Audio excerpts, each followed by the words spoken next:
So Fazoli's was acquired by Fat Brand. Yes, I'm hungry.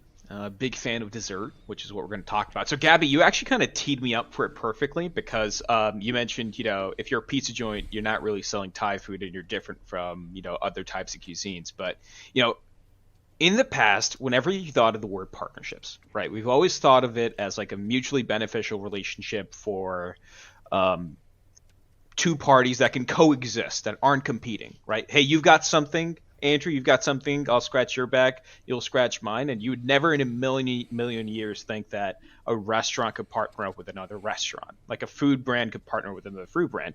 But turns out you can't, and Fazoli's is doing it with Cheesecake Factory.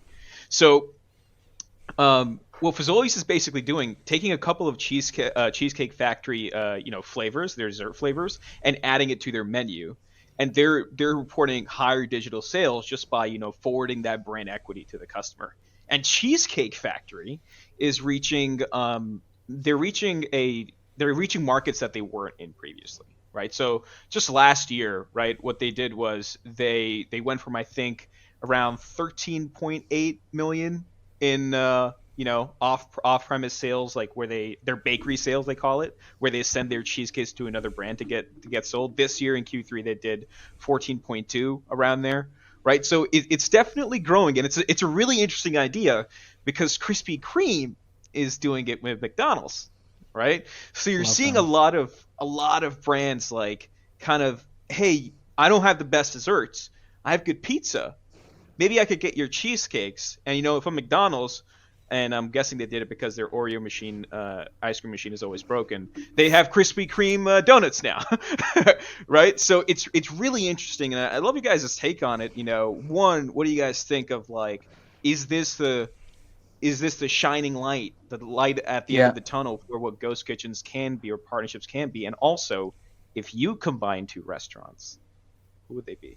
I have as a former marketer, I have some thoughts, and my thoughts are like, this is so smart, and so I feel like it's a little too late. It's never too late, but I feel like the two industry that has been doing this very well is the podcasting industry and also the fashion industry. Like if you look at the fashion industry, companies come together all the time. Like Keith, their entire business is to partner up with Clark's, partner up with Queens Mall, Queens Museum, partner up with all the things you can so you can cross pollinate your audiences, right? That way now Clark's, which is a brand that was dying, is now alive again because they're partnering up with someone like Keith, and Keith is getting maybe a lot of say in what they're shipping now. So the two companies come together, build something that they're cross pollinating, right? You look at New Balance. New Balance was a brand that was not as exciting, and now it is super exciting again, right? Now that is what everyone is wearing because they have cross pollinated with everyone that matters again. And I think if you look at podcasting industry, they're doing it right now, where every podcaster is going to every podcaster's show. Some people call it the Andrew Tate effect. You just go to every podcaster show at the same time, and you blitzkrieg all of it at the same time, right? So I think cross pollinating and sharing your audience and sharing the space together in a meaningful way is exciting. So to see restaurants do it, I'm just excited. That's my only thought. I don't have any more to say on it, but I'd love to hear from W- Andrew Would and you Gabby. would you ever combine two restaurants? You don't have like two favorite restaurants that, like, I wish they bought this from this so I could get I'm it going. Bengali, so Dunkin' and Baskin Robin is the only Oh my unifying god. brands we need. Okay, we've been there before Okay. anyone else. The Bengalis in the crowd, woohoo! Can't touch that. We'll go to Gabby. You get a coffee or you get ice cream. You know, Both. Yeah, well, so one of the reasons that I was particularly very bullish on ghost kitchens was because of that concept of being able to have all chefs in one place and bouncing off ideas off each other. Like, hey, like, what are you making? And being creative, and it provides that space for them to all interact with one another. And so I think that it's definitely something that I think we're going to see more of, and I think we're already starting to see that pick up, where we have restaurants collaborating with other restaurants. Um, I think what's really interesting to see is concepts that like you'll never expect, right? So, like I think I remember like Black Seed Bagels partnered with like a deli. so that they could provide like pastrami sandwiches. So like that's just something like when I think of bagel, like I think of morning breakfast. But they're like let's combine it with like this deli. So I think that's something that I think we're going to see more of that, and I think it benefits both restaurant operators. Was it cats?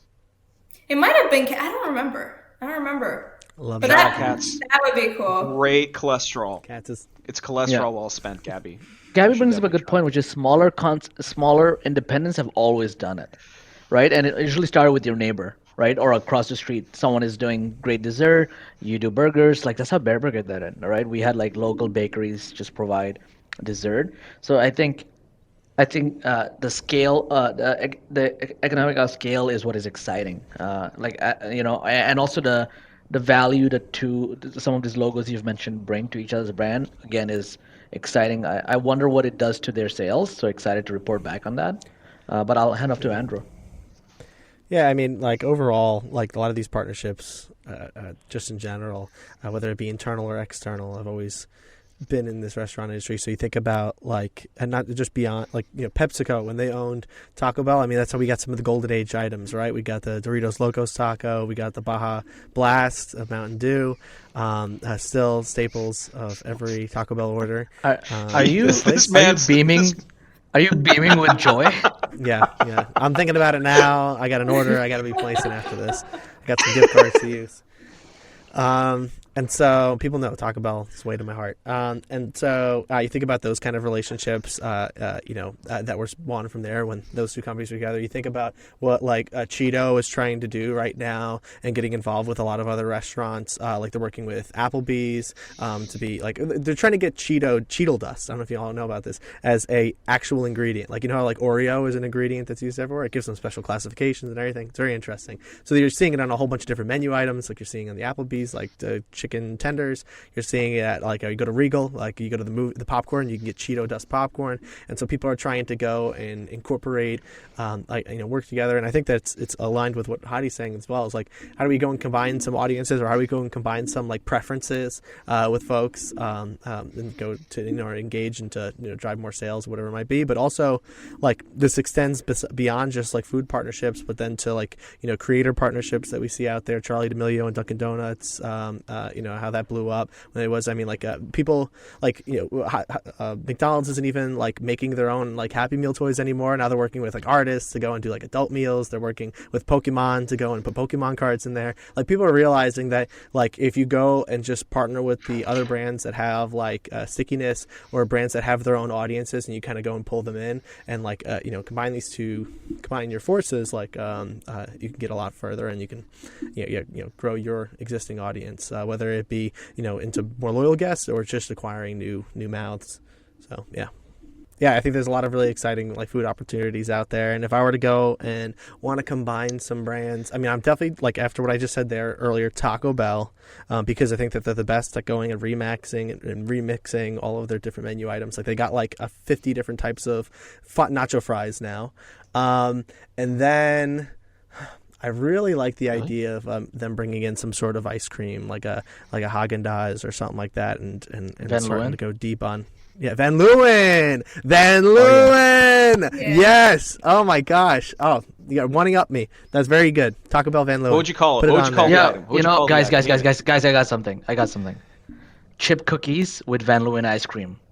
A sandwich. Slice it open. Cookie sandwich. Ice cream in. Ooh, Yes. Done. that's I would great. I would give my first Sign the paper. away for it. I don't have one, but I would give it. I'd sign it off right now. And Given it away a couple of times. I've given it away a couple of times. Hadi, did you want to add anything on your last topic? This was a great conversation. No, that's really it. I'm just excited for restaurants to do this, and I think for the four of us here, how can we do them in our restaurant network? How can we encourage current brands that we work with to kind of cross-pollinate, and what can they steal from each other? Yeah.